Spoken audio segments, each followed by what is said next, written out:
நண்பா, ஒரு நிமிடம் அப்படியே கண்ணை மூடி ஆழ்ந்து யோசிச்சு பாருங்கள். சக்கரவர்த்தி சந்திரகுப்த மௌரியன் உலகத்தையே வென்றான் என்றால் அவனுக்கு பின்னால் இருந்து சாணக்கியர் அவன் காதுகளில் கிசுகிசுத்த அந்த ஒற்றை வார்த்தைக்கு என்ன சக்தி இருந்தது? அது வெறும் வார்த்தை அல்ல, ஒரு சாம்ராஜ்யத்தை உருவாக்கிய அணு ஆயுதம். இன்னைக்கு உங்க ஆபீஸ்ல, உங்க குடும்பத்துல, நீங்கள் போற இடத்துல எல்லாரும் உங்களை அலட்சியப்படுத்துறாங்களா? நீங்கள் சொல்ல வர்றதை ஒருத்தரும் காது கொடுத்து கேட்க மாட்டேங்கிறாங்களா? அதுக்கு காரணம் நீங்க திறமையற்றவர் கிடையாது நண்பா. நீங்கள் அந்த ராஜதந்திரத்தை பயன்படுத்தல. இந்த வீடியோ முடியும் போது நீங்கள் பேச போற ஒவ்வொரு வார்த்தையும் அடுத்தவங்களை மயக்கப் போகுது. இது ஒரு சாதாரண பேச்சு பயிற்சி அல்ல, உங்களை ஒரு சக்கரவர்த்தியா மாற்றப் போற வாழ்க்கை பாடம். நண்பா, உங்களிடம் ஒரு உண்மையைச் சொல்லட்டுமா? நீங்கள் ஏன் இவ்வளவு கஷ்டப்படுறீங்க தெரியுமா? நீங்கள் நல்லவராய் இருக்கிறதுனால தான். ஆனா இந்த உலகம் நல்லவங்களை மதிக்கிறது இல்ல, திறமையா பேசுறவங்களைத்தான் கொண்டாடுது. உங்க கிட்ட திறமை இருக்கு, ஆனா அதை மத்தவங்க முன்னாடி எப்படி வெளிப்படுத்துறதுன்னு உங்களுக்கு தெரியல. ஆனால் மிகப்பெரிய புத்திசாலியான சாணக்கியர் 2300 வருஷத்துக்கு முன்னாடியே இதை உணர்ந்துதான் 7 தந்திரங்களை வகுத்து வைத்தார். அதுல ஒவ்வொரு தந்திரமும் உங்கள் வாழ்க்கையில் முன்னேற்றத்திற்கு எடுத்து வைக்கும் ஒரு படிக்கல். இந்த தந்திரங்கள் உங்களை செதுக்கும். ஆனா அந்த 4 மற்றும் 7வது தந்திரம், அது மட்டும் உங்க கைக்கு வந்துட்டா நீங்கள் யாரை எதிரியா நினைக்கிறீங்களோ அவரே உங்க முன்னாடி வந்து தலைவணங்குவார். அதை எப்படி பயன்படுத்தணும்னு தெரியாம எத்தனை பேர் அவங்க வாழ்க்கையை இழந்துட்டாங்க தெரியுமா? நீங்களும் அந்த தவறைச் செய்ய போறீங்களா? இல்ல அந்த தந்திரத்தை கையில எடுத்து வாழ்க்கையை ஆளப் போறீங்களா? நண்பா, நான் இந்த வீடியோவுல சொல்லப் போற ஒவ்வொரு பாயிண்ட்டும் உங்க வாழ்க்கையில நீங்க சந்திக்கப் போற ஒவ்வொரு பிரச்சனைக்கும் ஒரு மருந்து. நண்பா, வீடியோவை ஸ்கிப் பண்ணாம கடைசி வரைக்கும் பார்ப்பீங்கன்னு எனக்கு நம்பிக்கை இருக்கு. ஏன்னா உங்க வாழ்க்கைய நீங்களே மாத்தணும்ங்கிற அந்த தீ உங்க கண்ணுல தெரியுது. இந்த MR பவர் டாக்ஸ்ல நாம் வெறும் தத்துவங்களை பேசப் போறதில்ல, உங்கள் ஆளுமையை செதுக்கப் போறோம். இந்த மாற்றம் உங்களுக்கு வேணும், உங்கள் வாழ்க்கையில் ஒரு மிகப்பெரிய முன்னேற்றம் வேணும்னு ஆசைப்படுறீங்கன்னா இப்பவே சப்ஸ்கிரைப் பண்ணி அந்த பெல் ஐகானை தட்டிடுங்கள். ஏன்னா இந்த சேனலோட ஒவ்வொரு வீடியோவும் உங்களை அடுத்த லெவலுக்கு கொண்டு போகப் போகுது. இப்போ கமெண்ட் பாக்ஸ்ல போயிட்டு நான் என் வாழ்க்கைய மாத்தப் போறேன் அப்படின்னு தைரியமா கமெண்ட் பண்ணுங்க. உங்கள் கமெண்ட் தான் நீங்கள் உங்கள் வெற்றிக்காக எடுத்துக்கிற முதல் உறுதிமொழி. உங்கள் கமெண்டை பார்த்துட்டு அந்த ரகசியங்களை திறக்க ஆரம்பிக்கிறேன். வாங்க, சாணக்கியரின் அந்த ராஜதந்திர உலகத்துக்குள்ள போவோம். விதி 1, மௌனம் எனும் வலை. நண்பா, மௌனத்தின் பலம் அபாரமானது. ஒரு விவாதத்தில் நீங்கள் தோற்றுப்போவதற்கு மிக முக்கியமான காரணம் என்னவென்று தெரியுமா? நீங்கள் உங்கள் வாயை திறந்து பேசுவதுதான். நீங்கள் ஒரு மீட்டிங்கில் இருக்கிறீர்கள், அனைவரும் ஆவேசமாக கத்திக் கொண்டிருக்கிறார்கள், ஒவ்வொருவரும் தங்களை நிரூபிக்கத் துடிக்கிறார்கள். ஆனால் நீங்கள் மட்டும் ஒரு பாறை மாதிரி அமைதியாக இருக்கிறீர்கள். நீங்கள் பேசாத அந்த சில நிமிடங்கள் அந்த அறையில் இருக்கும் அத்தனை பேருக்கும் உங்கள் மீது ஒருவித பயத்தையும் மரியாதையையும் உண்டாக்கும். ஏன் தெரியுமா? அவர்கள் கத்தி கத்தி தங்கள் பலவீனத்தை வெளியே காட்டுகிறார்கள். நீங்கள் மௌனமாக இருந்து உங்கள் பலத்தை ரகசியமாக வைக்கிறீர்கள். சாணக்கியர் சொல்கிறார், முட்டாள்கள்தான் தங்கள் வாயை திறந்து தாங்கள் முட்டாள் என்பதை நிரூபிப்பார்கள். அந்த அறையில் நீங்கள் மௌனமாக இருக்கும்போதுதான் அனைவரும் இவர் என்ன நினைக்கிறாரு, இவருடைய அடுத்த கட்ட நடவடிக்கை என்ன என்று பதற ஆரம்பிப்பார்கள். அந்த பதற்றம்தான் உங்கள் அதிகாரத்தின் முதல் தொடக்கம். இன்னும் ஆழமாகச் சொல்ல வேண்டுமென்றால் இதற்கு பின்னால் ஒரு பயங்கரமான சைக்காலஜி இருக்கிறது. ஒரு மனிதன் தன்னை பற்றி பேசும்பொழுது அவனுடைய மூளையில் டோபமைன் என்கிற மகிழ்ச்சி ஹார்மோன் சுரகிறது. நீங்கள் மௌனமாக இருந்து எதிராளியை பேசவிடும்போது நீங்கள் அவருக்கு ஒரு பெரிய பரிசை தருகிறீர்கள். நீங்கள் அவர் பேச்சை கேட்க கேட்க அவர் மனசுக்குள் என்ன தோன்றும் தெரியுமா? இவரை விடச் சிறந்த மனிதர் யாரும் இல்லை, இவரிடம் பேசினால் மனதிற்கு எவ்வளவு நிம்மதியாக இருக்கிறது என்று அவர் உங்களை நேசிக்க ஆரம்பிப்பார். நீங்கள் ஒரு வார்த்தை கூட பேசாமலேயே அவர் மனசுக்குள் ஒரு சிம்மாசனத்தை நீங்கள் கட்டிவிடுகிறீர்கள். நீங்கள் மௌனமாக இருக்கும்போதுதான் அவர் தன்னை அறியாமலேயே தன்னுடைய எல்லா ரகசியங்களையும் உங்களிடம் கொட்டிவிடுவார். நீங்கள் வேட்டையாட துப்பாக்கி எடுக்க வேண்டிய அவசியமில்லை நண்பா. மௌனம் என்கிற ஒரு வலையை விரித்தால் போதும், எதிரியே தானாக வந்து விழுந்து விடுவார். இப்போது நீங்கள் யோசித்துப் பாருங்கள். உங்களது அலுவலகத்தில், உங்கள் குடும்பத்தில் யாராவது உங்களிடம் கத்திக் கொண்டிருக்கிறார்கள் என்றால் நீங்கள் பதிலுக்கு கத்துவதால் என்ன நடந்துவிட்டது? இதுவரைக்கும் ஒரு பயனும் இல்லையே. இன்று ஒரு மாற்றத்தைச் செய்வோம். அடுத்த முறை ஒரு விவாதம் நடக்கும்போது அவர்கள் பேசி முடித்ததும் உடனே பதில் சொல்லாதீர்கள். ஒரு 5 வினாடி மௌனமாக இருங்கள். அவர்கள் கண்ணை நேராக பாருங்கள். அந்த சில வினாடி மௌனத்தை அவர்களால் தாங்கிக் கொள்ளவே முடியாது. அவர்கள் பதற்றத்தில் நான் சொன்னது சரிதானே என்று தங்களின் நிலையை தாங்களே இறங்கி வந்து சமாதானம் பேசுவார்கள். இதைத்தான் சாணக்கியர் மௌனம் எனும் வலை என்று சொல்கிறார். நீங்கள் எப்போது மௌனத்தை ஆயுதமாக்க ஆரம்பிக்கிறீர்களோ அப்போது நீங்கள் அந்த விவாதத்தின் வெற்றியாளராக மாறுவீர்கள். இது உங்கள் வாழ்க்கையில் மிகப்பெரிய மாற்றத்தை கொண்டு வரும் என்று எனக்கு தெரியும். ஏனென்றால் உங்களிடம் இருக்கிற அந்த பொறுமை உங்களை அடுத்த கட்டத்திற்கு கொண்டு செல்லப் போகிறது. இப்போது கமெண்ட் பாக்ஸில் சென்று இனி என் மௌனமே என் ஆயுதம் என்று தைரியமாக கமெண்ட் செய்யுங்கள். உங்கள் கமெண்ட் தான் நீங்கள் உங்கள் வெற்றிக்காக எடுத்துக்கொள்ளும் முதல் சத்தியம். அடுத்த விதி உங்களுடைய வார்த்தைகளை தேனாக மாற்றப் போகிறது. வாருங்கள், அடுத்த தந்திரத்திற்குள் போவோம். விதி 2, சொல்லில் தேன் தடவு. நண்பா, ஒரு சின்ன கேள்வி. நீங்க ரொம்ப நேர்மையானவங்க தான். ஆனா ஏன் நீங்க உண்மையைச் சொல்லும்போது மத்தவங்க உங்களை விட்டு தள்ளிப் போறாங்க? நான் அப்படித்தான் பேசுவேன், முகத்துல அடிச்ச மாதிரி உண்மை பேசுவேன்னு நீங்க சொல்றது நேர்மை இல்ல நண்பா, அது ஒரு முட்டாள்தனம். ஏன்னா ஒரு கசப்பான உண்மையைச் சொல்லும்போது அந்த உண்மையை அப்படியே சொன்னா அது காயத்தை தான் கொடுக்கும். அந்த உண்மைக்கு மேல லேசா தேன் தடவி சொல்லி பாருங்களேன், நீங்க சொல்ற விஷயம் அவங்களுக்கு மருந்தா மாறும். நீங்க எப்போ ஒருத்தர் மனசை காயப்படுத்தாம அவங்க தப்ப சுட்டி காட்டுறீங்களோ அப்போதான் நீங்க உண்மையான வெற்றியாளர். இது தெரியாம இதுவரைக்கும் நாம எத்தனை உறவுகளை, எத்தனை வாய்ப்புகளை இழந்திருப்போம்னு யோசிச்சு பார்த்திருக்கீங்களா? இப்போ ஒரு சின்ன உதாரணம் சொல்றேன். உங்க கூட வேலை செய்யற ஒருத்தர் ஒரு தப்பு பண்ணிட்டாருன்னு வைங்க. நீங்க நீ பண்ணது தப்பு, இதக் கூடவா உனக்கு தெரியலன்னு கோபமா சொன்னா அவர் உடனே உங்களை எதிர்க்கத்தான் செய்வார். ஏன்னா நீங்க அவர் திறமையை கேள்வி கேட்கிறீங்க. அதுக்கு பதிலா, நண்பா, இந்த வேலைக்காக நீ எவ்வளவு கஷ்டப்பட்டு உழைச்சிருக்கேன்னு எனக்கு நல்லாவே தெரியும். ஆனா இந்த ஒரு சின்ன விஷயத்தை மட்டும் கொஞ்சம் மாத்தி பண்ணா உன்னோட உழைப்பு இன்னும் பெருசா தெரியும்னு மென்மையா சொல்லிப் பாருங்க. ஈகோ காயப்படாது, அதே சமயம் உங்க வேலையும் முடிஞ்சிடும். அவருக்கும் உங்க மேல மரியாதை தான் வரும். நம்ம ஊர்ல ஒரு பழமொழி உண்டு, பாம்பை கூட மந்திரத்துக்கு அடக்கலாம் அன்னு. அப்போ மனுஷங்க மனசை மந்திர வார்த்தையால் அடக்க முடியாதா?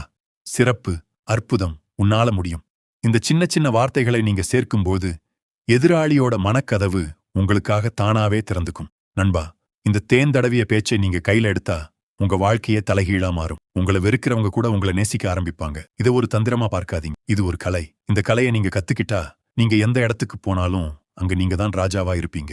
இந்த கலையை நீங்க கத்துக்கணும்னு நினைச்சீங்கன்னா கமெண்ட் பாக்ஸ்ல நான் இனி அன்பால் வெல்வேன் அப்படின்னு கமெண்ட் பண்ணுங்க. உங்க வார்த்தையில தேன் சொட்ட ஆரம்பிக்கட்டும். விதி 3, இடமறிந்து காய் நகர்த்து. நண்பா, உங்ககிட்ட ஒரு விஷயம் கேட்கணும். உங்ககிட்ட ஒரு விலைமதிப்பற்ற வைர மோதிரம் இருக்குன்னு வச்சுப்போம். அதை எடுத்துட்டு போய் ஒரு இரும்பு கடைக்காரன் கிட்ட கொடுத்தா அவர் என்ன சொல்லுவாரு? இது ஏதோ சும்மா கல்லு பதிச்ச இரும்புன்னு சொல்லி தூக்கி போட்டுடுவாரு. ஆனா அதே வைரத்தை ஒரு வைர வியாபாரி கையில கொடுத்தா அவர் அதை தன் கண்ணுல ஒத்திக்கிட்டு அதோட மதிப்பை புரிஞ்சுப்பார். வைரம் ஒண்ணுதான் நண்பா, ஆனா அது காட்டப்பட்ட இடம்தான் அதோட மதிப்பையே தீர்மானிச்சது. உங்க திறமையும் இப்படித்தான். நீங்க எவ்வளவு பெரிய மேதையா இருந்தாலும் சரி, உங்க வார்த்தைக்கு எவ்வளவு சக்தி இருந்தாலும் சரி, அதை நீங்க காட்ட வேண்டிய இடத்துல காட்டலன்னா அந்த இரும்பு கடைக்காரன் முன்னாடி இருக்கிற வைரம் மாதிரிதான் உங்க மதிப்பும் வீணாகிடும். இதை நினைக்கும்போது உங்களுக்கு வலிக்கலையா? உங்க வார்த்தைகளுக்கு நீங்களே ஏன் மதிப்பு இல்லாம போறீங்க? நண்பா, உங்க வாழ்க்கையில எத்தனை முறை நீங்க சொல்ல வந்த விஷயம் மத்தவங்களுக்கு புரியாம போயிருக்கு? நீங்க பாசமா ஒருத்தர் கிட்ட பேசும்போது அவங்க உங்களுக்கு திருப்பி தந்தது அவமானமா இருந்திருக்கா? யோசிச்சு பாருங்க. உங்க பாஸ் ரொம்ப டென்ஷனா வேலையோட அழுத்தத்துல இருக்கும்போது போய் லீவ் கேட்டிருப்பீங்க. அவர் உங்களை ஒரு மாதிரி பார்த்திருப்பாரு. அன்னைக்கு நீங்க பட்ட வலி, அன்னைக்கு நீங்க அவமானப்பட்டு நின்ன இடம், அதுக்கு நீங்க பண்ண தப்பு என்ன? நீங்க தப்பான ஆளுகிட்ட பேசல, தப்பான நேரத்துல பேசினீங்க. இது உங்க வாழ்க்கையில எத்தனை முறை நடந்திருக்கு? நீங்க மனசு விட்டு நேசிக்கிறவங்க கிட்ட பேசும்போது அவங்க மனநிலை எப்படி இருக்குன்னு பார்க்காம பேசி எத்தனையோ உறவுகளை நாம தொலைச்சு நிக்கிறோம். இதை நினைக்கும் போதே மனசுக்குள்ள ஒரு கசப்பு வருதுல்ல? ஆமா நண்பா, நாம எல்லாருமே இத பலமுறை செஞ்சிருக்கோம். ஆனா இனிமேல் இப்படி நடக்கக்கூடாது. உங்களை நீங்களே செதுக்குங்கள். இப்போ நான் சொல்லப் போற இந்த ரகசியம் உங்களை ஒரு சாதாரண மனிதனா இருந்து ராஜதந்திரியா மாற்றப் போகுது. சாணக்கியர் சொல்றாரு, காலம் அறிந்து காய் நகர்த்துதல் தான் ஒருவனோட மிகப்பெரிய பலம்னு. அறிவாளிகள் கிட்ட அறிவு சார்ந்த விஷயத்தை பேசுங்க. பாமர மக்கள் கிட்ட அன்பான எளிய விஷயங்களை பேசுங்க. பசியோட இருக்கிற ஒருத்தன் கிட்ட போயிட்டு வாழ்க்கைன்னா என்ன தத்துவம் பேசாதீங்க நண்பா. அவனுக்கு தேவை ஒருவேளை சாப்பாடு. இதுதான் நீங்க புரிஞ்சுக்க வேண்டிய வாழ்வின் மிக முக்கியமான பாடம். எப்போ மௌனமா இருக்கணும், எப்போ பேசணும்னு முடிவெடுக்கிற அந்த ஒரு நிமிஷம், அதுதான் உங்க வாழ்க்கையோட திசையை தீர்மானிக்கப் போகுது. ஒரு வைர வியாபாரியைப் போல உங்க வார்த்தைகளோட மதிப்பை நீங்களே உருவாக்குங்க. இந்த வீடியோவை பார்க்கிற உங்க வாழ்க்கையில இனிமேல் ஒரு சின்ன தப்பு கூட நடக்கக்கூடாது. இடமும் காலமும் தெரிஞ்சு நீங்க காய நகர்த்தும் போது உலகம் உங்க கால்ல வந்து நிக்கும். இந்த விதி உங்க வாழ்க்கையில எந்த மாற்றத்தை ஏற்படுத்த போகுதுன்னு எனக்கு சொல்லுங்க. நீங்க இதுவரைக்கும் இடமறிஞ்சு பேசாம யாரையாவது இழந்திருக்கீங்களா? அந்த வலியை, அந்த வருத்தத்தை கமெண்ட்ல என்கிட்ட பகிர்ந்துக்கோங்க. நான் உங்களை புரிஞ்சுக்கிறேன். வாங்க அடுத்த மிக முக்கியமான விதிக்குள்ள போவோம். விதி 4, சிக்கனமே செல்வாக்கு. நண்பா, ஒரு நிமிடம். உங்களுடைய வார்த்தைகளுக்கு ஒரு விலை உண்டு என்று சொன்னால் நீங்கள் நம்புவீர்களா? கவனியுங்கள். நீங்கள் அதிகம் பேச பேச அந்த விலையை நீங்களே குறைத்துக் கொள்கிறீர்கள். உலகத்தையே தன் கைக்குள் வைத்திருந்த அத்தனை தலைவர்களையும் கவனித்துப் பாருங்கள். அவர்கள் யாரும் வாதாடவில்லை. ஆனால் அவர்கள் வார்த்தைகளுக்கு மக்கள் மயங்கினார்கள். ஏன் தெரியுமா? அவர்கள் எப்போது மௌனமாக இருக்க வேண்டும், எப்போது எதைச் சொல்ல வேண்டும் என்று தெரிந்திருந்தார்கள். நீங்கள் அதிகப்படியாக பேசும்போது உங்கள் பலவீனத்தை உங்கள் வாயாலேயே மற்றவர்களுக்கு பரிசாக கொடுத்து விடுகிறீர்கள். உங்கள் வார்த்தை ஒரு வைரத்தைப் போன்றது நண்பா. அதை ஏன் தெருவோரத்தில் கொட்டிக் கொண்டிருக்கிறீர்கள்? உங்கள் வார்த்தைக்கு இன்று முதல் மதிப்பை கூட்ட நீங்கள் தயாரா? நண்பா, அதிகாரம் என்பது நீங்கள் கத்துவதில் இல்லை, நீங்கள் எதை குறைக்கிறீர்கள் என்பதில்தான் இருக்கிறது. நீங்கள் ஒரு நேர்காணலில் இருந்தாலும் சரி, ஒரு பிசினஸ் டீலில் இருந்தாலும் சரி, ஒரு விஷயத்தை 10 வார்த்தைகளில் சொல்ல வேண்டிய இடத்தில வெறும் 3 வார்த்தைகளில் சொல்லிப் பாருங்கள். அந்த இடத்தில நிலவும் அந்த சிறிய மௌனம் எதிராளியின் மூளையை உலுக்கும். அவன் உங்களை உற்று கவனிப்பான். இவர் ஏன் இவ்வளவு நிதானமாக பேசுகிறார்? இவருக்கு ஏதோ பெரிய ரகசியம் தெரிந்திருக்கிறது என்று அவன் நினைக்கத் தொடங்குவான். அந்த கியூரியாசிட்டி தான் உங்களை அந்த இடத்தில் ஒரு தலைவனாக உயர்த்தும். நீங்கள் ஒரு திறந்த புத்தகம் போல எல்லாவற்றையும் சொல்லிவிடாதீர்கள். மர்மமாக இருங்கள். உலகம் உங்களை தேடி வரும். உங்கள் வார்த்தைகளை ஒரு சிக்கனமான பணத்தைப் போல பாருங்கள். அதை செலவு செய்யாதீர்கள், முதலீடு செய்யுங்கள். நண்பா, இதை கேட்கும்போது உங்கள் மனதிற்கு என்ன தோன்றுகிறது? ஆமாம், இப்படித்தான் நான் பேசித் தெரியாமல் மாட்டிக்கொண்டேன் என்று ஏதோ ஒரு கசப்பான அனுபவம் உங்கள் நினைவுக்கு வருகிறதா? உங்கள் கடந்த கால அனுபவங்களை எண்ணி வருத்தப்படாதீர்கள். ஆனால் அதிலிருந்து கற்றுக்கொள்ளுங்கள். உங்கள் வார்த்தை இனி உங்கள் அதிகாரத்தின் அடையாளம். நீங்களே சொல்லுங்கள், இனிமேல் உங்கள் பேச்சை வைரத்தைப் போல சிக்கனமாக பயன்படுத்தப் போகிறீர்களா? எந்த இடத்தில் எதை பேசினால் உங்கள் மதிப்பு உயரும் என்று நினைக்கிறீர்கள்? உங்கள் எண்ணங்களை என்னிடம் பகிர்ந்து கொள்ளுங்கள். வாருங்கள், உங்கள் ஆளுமையை இன்னும் பிரம்மாண்டமாக மாற்றுவோம். விதி 5. ரகசியம் காத்தல். நண்பர்களே, ஒரு நிமிடம். உங்கள் வாழ்க்கையில் நீங்கள் இதுவரை செய்த மிகப்பெரிய தவறு என்ன என்று உங்களால் சொல்ல முடியுமா? நீங்கள் ஒரு ரகசியத்தை சொல்லக்கூடாத ஒருவரிடம் சொல்லி அதனால் உங்கள் வாழ்க்கை திசைமாறிய அனுபவம் உங்களுக்கு உண்டா? உதாரணமாக, உங்களுடைய அடுத்த கட்டத் திட்டம் என்ன? உங்கள் கையில் எவ்வளவு பணம் இருக்கிறது? உங்கள் வெற்றிக்கு நீங்கள் போடும் அந்த ரகசியத் திட்டம் என்ன? இதையெல்லாம் ஏன் நீங்கள் அனைவரிடமும் பகிர்ந்து கொள்கிறீர்கள் என்று யோசித்திருக்கிறீர்களா? தயவு செய்து கவனியுங்கள். ஒரு பழமொழி உண்டு. உங்கள் ரகசியம் உங்கள் தொண்டைக்குழி வரை மட்டுமே இருக்க வேண்டும். அதைத் தாண்டி அது வெளியே வந்துவிட்டால் அது உங்களுக்கு பெரும் சுமையாக மாறிவிடும். உங்கள் கனவுகளைப் பற்றி மற்றவர்களிடம் நீங்கள் ஆர்வக்கோளாறில் பேசும்போது அந்த இலட்சியத்தின் தீயே அணைந்து விடுகிறது. இதை நினைத்து நீங்கள் எத்தனை முறை வருந்தி இருப்பீர்கள்? உங்கள் கனவுகள் அத்தனை புனிதமானவை. அதை ஏன் மற்றவர்களிடம் கொடுத்து பலவீனப்படுத்துகிறீர்கள்? நண்பர்களே, சமூகத்தில் எப்போதும் மர்மமாக இருக்கும் மனிதர்களுக்குத்தான் மதிப்பு அதிகம். நீங்கள் ஒரு திறந்த புத்தகம் போல எல்லாவற்றையும் மற்றவர்களிடம் பகிரும்போது உங்களை காயப்படுத்துவது மற்றவர்களுக்கு மிகவும் எளிதாகிவிடுகிறது. ஒரு செடியை நட்டுவிட்டு அது வளர்கிறதா என்று தினமும் மண்ணைத் தோண்டி பார்த்துக் கொண்டிருந்தால் அந்தச் செடி வளராது அல்லவா? உங்கள் முயற்சியும் அப்படித்தான். உங்கள் கனவுகளை வெறும் வார்த்தைகளில் காட்டாதீர்கள், செயலில் காட்டுங்கள். நீங்கள் மௌனமாக இருந்து உழைக்கும்போதுதான் உலகம் உங்களை உற்று கவனிக்கும். நீங்கள் என்ன செய்யப் போகிறீர்கள் என்பது யாருக்கும் தெரியாமல் இருக்கும்போதுதான் உங்களின் மீதான மரியாதை கூடுகிறது. மௌனமாக உங்கள் இலக்கை நோக்கிச் செல்லுங்கள். நீங்கள் வெற்றி பெறும்போது அந்த உலகம் தானாகவே உங்கள் கதவை தேடி வரும்.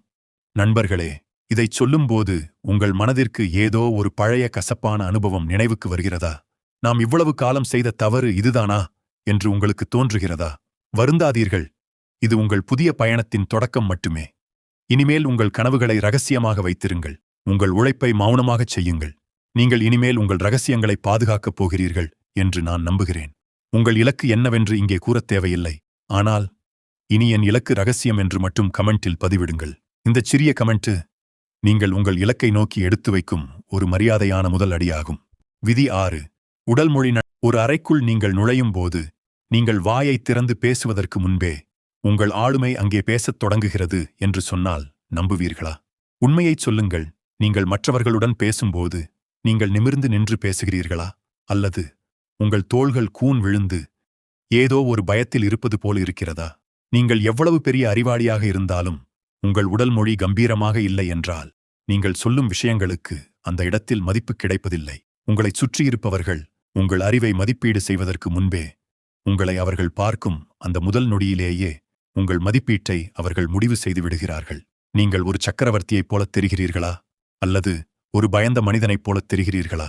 நண்பா, கூன் போட்டு உட்காருவது அல்லது உங்கள் கைகளை இறுக்கமாக கட்டிக்கொள்வது உங்கள் மூளைக்கு மட்டுமில்ல, உங்களைச் சுற்றியிருப்பவர்களுக்கும் நீங்கள் பயந்திருக்கிறீர்கள் என்ற செய்தியை தொடர்ந்து அனுப்பிக் கொண்டிருக்கிறது. இது உங்கள் தன்னம்பிக்கையை மெல்ல மெல்ல சிதைத்துவிடும். இனிமேல் இப்படிச் செய்யுங்கள். உங்கள் கைகளை தளர்வாக வைத்துக் கொள்ளுங்கள். நீங்கள் யாருடன் பேசினாலும் தயங்காமல் அவர்கள் கண்களை நேராக பார்த்து பேசுங்கள். இது நீங்கள் ஒரு வெளிப்படையானவர், எதற்கும் அஞ்சாதவர் என்ற செய்தியை அவர்களது ஆழ்மனதிற்கு அனுப்பிவிடும். நீங்கள் ஒரு சக்கரவர்த்தி போல கம்பீரமாக நின்றால் இந்த உலகமே உங்களுக்கு வழிவிடும். இது ஏதோ தந்திரம் அல்ல, இது உங்கள் ஆளுமையை அடுத்த கட்டத்திற்கு கொண்டு செல்லும் ஒரு மிகப்பெரிய ரகசியம். உங்கள் மாற்றத்தை தொடங்குங்கள். இன்று ஒரு சின்ன பயிற்சியை முயன்று பாருங்கள். கண்ணாடி முன்னால் நின்று உங்கள் தோள்களை நிமிர்த்தி ஒரு புன்னகையோடு உங்களையே பாருங்கள். உங்கள் உடல் மொழியில் அந்த மிடுக்கு இருக்கிறதா என்று சோதித்துப் பாருங்கள். அந்த கண்ணாடியில் நீங்கள் பார்க்கும் அந்த புதிய மனிதன்தான் உங்கள் எதிர்கால வெற்றி. இதை முயற்சி செய்து பார்க்கப் போகிறீர்களா? இந்த மாற்றம் உங்கள் தன்னம்பிக்கையை எப்படி அதிகப்படுத்துகிறது என்று எனக்குச் சொல்லுங்கள். நீங்கள் எப்போது நிமிர்ந்து நடக்கத் தொடங்குகிறீர்களோ அப்போதே உங்கள் வெற்றியின் பாதையும் தொடங்குகிறது.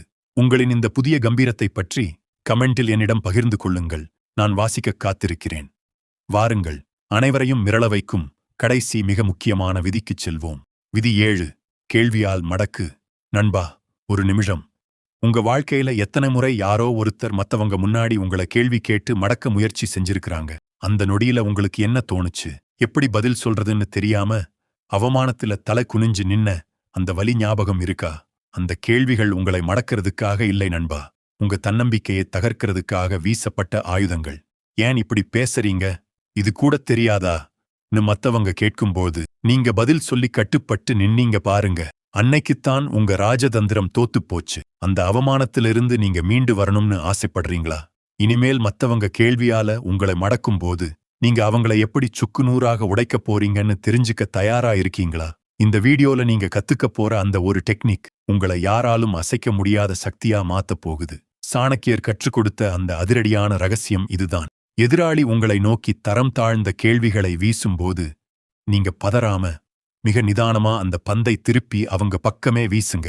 யாராவது உங்களை இழிவுபடுத்தி பேசும்போது அவங்க கண்ணை பார்த்து இதை கேளுங்க. மன்னிக்கவும், நீங்கள் ஏன் இப்படி பேசுகிறீர்கள் என்று நான் தெரிந்து கொள்ளலாமா? அல்லது உங்கள் கருத்தில் இருக்கிற அந்த சிக்கலை எப்படி சரி செய்யலாம்னு நீங்க நினைக்கிறீங்க? இந்த இடத்துலதான் மேஜிக் நடக்கும். பதில் சொல்லும்போது நீங்க மாட்டிக்கொள்வீர்கள், ஆனா கேள்வி கேட்கும்போது அவங்க மாட்டிக்கொள்வாங்க. அந்த விவாதத்தோட கண்ட்ரோல் கயிறு உங்க கைக்கு வந்துடும்.